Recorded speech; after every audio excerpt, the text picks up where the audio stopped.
Hello friend, welcome to my YouTube channel KBSS study. आज मैं आप सबके सामने लेकर आया हूँ आधुनिक इतिहास यानी स्वतंत्रता आंदोलन के बारे में पूरी बातें डिस्कस करते हैं। आधुनिक इतिहास का यदि निचोड़ समझिए तो आइए देखते हैं। इसमें हमारे कंपनियों का आगमन का क्रम पहले देखते हैं।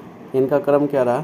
पुर्तगाली हमारे आए थे 1498 ईस्वी में, डच हमारे आए थे 1605 ईस्वी में, ब्रिटिश आए थे 1608 ईस्वी में, डेनिश आए थे 1620 ईस्वी में, फ्रांसीसी आए थे 1668 ईस्वी में। सबसे पहले पुर्तगाली आए थे 1498 में, ठीक है, और ये गए थे कब 1961 में, यानी सबसे पहले आए सबसे बाद में ये गए हैं, ठीक है। पुर्तगाली हमारा सबसे पहला यात्री कौन था, तो वास्को डी गामा था। वो 1498 में आया था। किसके, अहमद इब्न मजीद की सहायता से। ये पथ प्रदर्शक था इसका, और कालीकट पर इन्होंने पहुंचाया था। दूसरा यात्री बात करते हैं हमारे पुर्तगाली कौन था, अल्मीड़ा था। फ्रांसिस्को दी अल्मीड़ा पूरा नाम है इसका, जो कि 1505 ईस्वी में आता है, वायसराय बनकर आता है ये, ठीक है। वही हम तीसरे यात्री की बात कर लेते हैं तो 1510 ईस्वी में अल्बुकर्क बीजापुर का शासक बनकर आता है, जो कि यूसुफ से गोवा को छीन लेता है, ठीक है। आइए आगे बात करते हैं। पुर्तगाली के बारे में बात कर लें तो पुर्तगाली सबसे पहले आते हैं, सबसे बाद में जाते हैं, यानी सबसे पहले 1498 में आते हैं और सबसे बाद में 1961 में जाते हैं। अब वही हम बात कर लेते हैं कौन सी कंपनी कब स्थापना हुई थी। पुर्तगाल अपनी कंपनी को स्थापना करते हैं कोचीन में 1503 ईस्वी में। अंग्रेज ईस्ट इंडिया कंपनी अपनी सूरत में सबसे पहली कोठी की स्थापना करता है 1613 ईस्वी में, ठीक है। वही हम बात कर लेते हैं मसूलीपट्टनम में। मसूलीपट्टनम में हमारा कौन स्थापना करता है, ईस्ट इंडिया डच, यानी जिसे हम कहते हैं मसूलीपट्टनम में, ये 1620 ईस्वी में स्थापना करते हैं। वहीं डेनिश की बात कर लेते हैं तो डेनिश हमारे त्रावणकोर में यह स्थापना करते हैं 1620 में, यानी डेनिश अपना त्रावणकोर में स्थापना करते हैं, डच मसूलीपट्टनम। वहीं फ्रांसीसी की बात कर लेते हैं, फ्रांसीसी सूरत में स्थापना करते हैं 1668 ईस्वी में, ठीक है। इनका विस्तार के बारे में बात करते हैं, कौन कब आया था। अंग्रेज हमारे 1599 में, ठीक है, 1599 स्थल मार्ग से आते हैं, ठीक है। अब यहाँ पे युद्ध चालू हो जाएंगे, लड़ाइयाँ छिड़ने लगी हैं। बात कर लेते हैं प्लासी का युद्ध हुआ था। प्लासी का युद्ध हुआ था 23 जून 1757 में, ठीक है। किसके किसके मध्य में लड़ा गया था, तो बंगाल के नवाब सिराजुद्दौला और अंग्रेज सेनापति रॉबर्ट क्लाइव के बीच में यह युद्ध हुआ था। परिणाम क्या कर ले तो इसमें अंग्रेज विजयी हुए थे। विशेष इसमें बात करें तो क्या हुआ था, भारत में ब्रिटिश साम्राज्य की नींव पड़ गई थी यहीं से। प्लासी के युद्ध से ही यह डिसाइड हो जाता है कि अंग्रेज यहाँ पे शासन अपनी ब्रिटिश साम्राज्य फैला रहे हैं, ठीक है। वहीं दूसरा युद्ध हुआ था बक्सर की युद्ध बात कर ले तो बक्सर का युद्ध हुआ था 22 अक्टूबर 1764 में।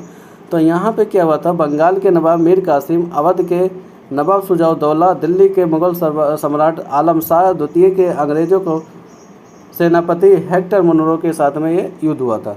यानी अगर हम बात कर ले भारतीय में कौन कौन शामिल थे, मीर कासिम थे, नवाब शुजाउद्दौला थे, और कौन थे, शाह आलम द्वितीय थे। ये लोग मिलकर अंग्रेज के सेनापति हेक्टर मुनरो से युद्ध कर रहे थे, ठीक है। अब इसका परिणाम देख लेते हैं। इसके परिणाम में क्या हुआ था, अंग्रेज विजयी हो जाते हैं। अंग्रेज विजयी कैसे होते हैं, जो हमारा मीर कासिम था ये इसमें थोड़ा सा लापरवाही बरतता है या जाके अंग्रेज से मिल जाता है, तभी ये युद्ध विजय प्राप्त करते हैं हमारे अंग्रेज। इसकी विशेष बातें कर लेते हैं। अंग्रेज की भारतीय में वास्तविक सत्ता स्थापित हो जाती है यहीं से, यानी बक्सर के युद्ध के बाद में अंग्रेज यहाँ पे वास्तविक सत्ता अपनी स्थापना कर लेते हैं। हम बात कर लेते हैं इलाहाबाद की संधि रॉबर्ट क्लाइव के द्वारा कैसे कैसे बनाई गई थी। तो इलाहाबाद की प्रथम संधि हुई थी शाह आलम द्वितीय से, जो कि 12 अगस्त 1765 में। जब बक्सर का युद्ध हो जाता है उसके बाद ये संध्या स्टार्ट कर देते हैं। संध्या मतलब होता है कि यह सहमति या सुलहनामा कहते हैं कि आप इतने जो भी ये डिमांड इनका होता है वो रखते हैं और उसके बाद में मनवाने की कोशिश करते हैं संधि के थ्रू से। तो इलाहाबाद की संधि की बात कर ले तो शाह आलम द्वितीय से इन्होंने क्या किया, 12 अगस्त 1765 में यह संधि करते हैं। पहली संधि इलाहाबाद की संधि होती है। द्वितीय संधि शुजाउद्दौला से करता है। शुजाउद्दौला से 16 अगस्त 1465 में इसकी संधि होती है, ठीक है। यानी इलाहाबाद की 2 संधि हुई थी, शाह आलम द्वितीय के बीच में और शुजाउद्दौला के। अगर हम बात कर ले इलाहाबाद की 2 संधि हुई, ठीक है, एक शाह आलम द्वितीय के बीच में जो कि 1765 में हुआ था, बक्सर के युद्ध के तुरंत बाद हुआ था। और वहीं हम दूसरा बात कर ले सुजाव दौला के बीच में होता है, यह भी 1765 में ही हुआ था। यानी एक 12 अगस्त को हुआ था, एक 16 अगस्त, यानी 4 दिन के गैप पे दोनों लोग से संधि कर लिया था। ठीक है। कर्नाटक का युद्ध की बात कर ले तो कर्नाटक का युद्ध हुआ था अंग्रेज और फ्रांसीसियों के मध्य हुआ था। कर्नाटक का प्रथम युद्ध हुआ था, कब हुआ था? 1746 से 48 के बीच में हुआ था। ऑस्ट्रिया के उत्तराधिकारी का युद्ध हुआ था इसमें। इसका कारण क्या था? ऑस्ट्रिया के उत्तराधिकारी के इसमें संधि की बात कर ले तो इसके तहत यानी 2 संधियाँ होती है, एक एक्सला और सैपले संधि दोनों होती है, जो कि 1748 में ये संधि होती है।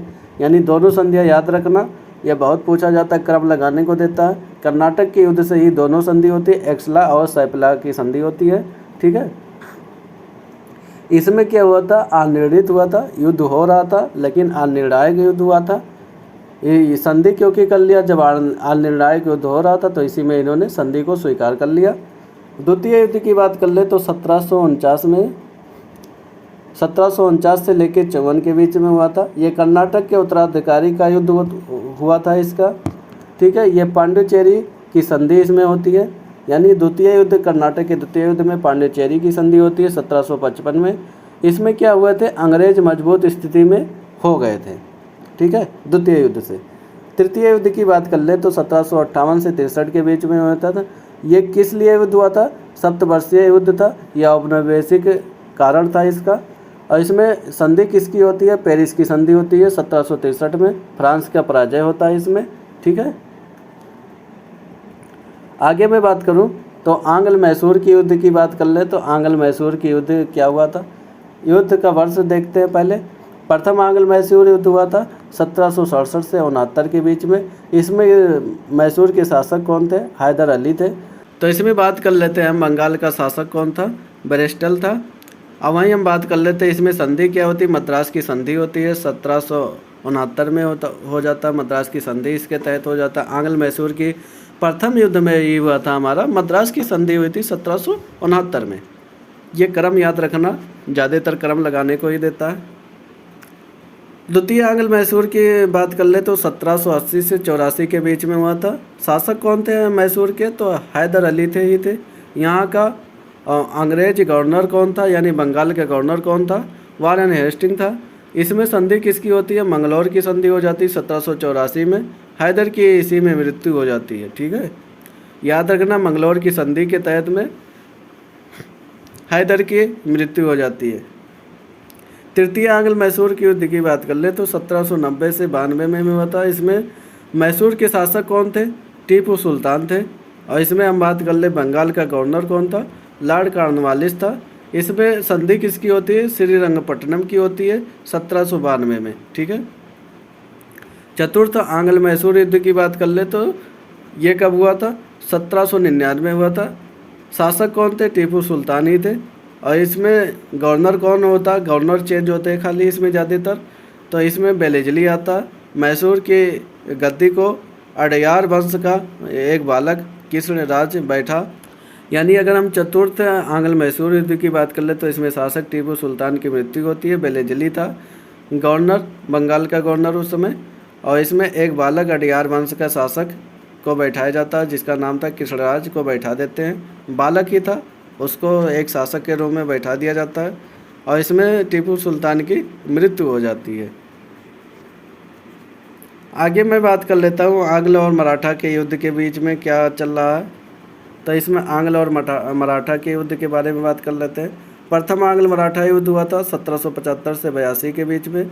इसमें सालबाई की संधि होती है 1782 में। यह बहुत पूछा जाता है, सालबाई की संधि कब हुई थी? तो 1782 में।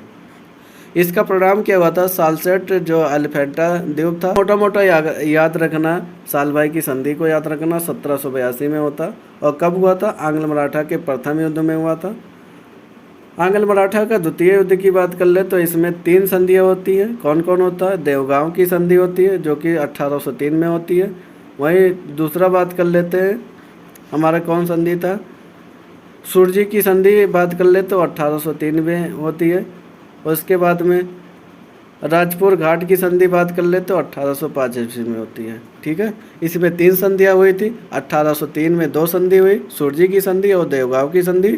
और वही हम बात कर ले राजपुर की संधि की बात कर ले तो ये 1805 में होता है। ठीक है, वहीं तृतीय आंग्ल मराठा की युद्ध की बात कर ले तो 1817 से 1818 में हुआ था। इसमें भी संधि होती है, पूना की संधि होती है, ग्वालियर की संधि होती है और मंदसौर की संधि होती है। इसमें भी 3 संधियाँ होती हैं।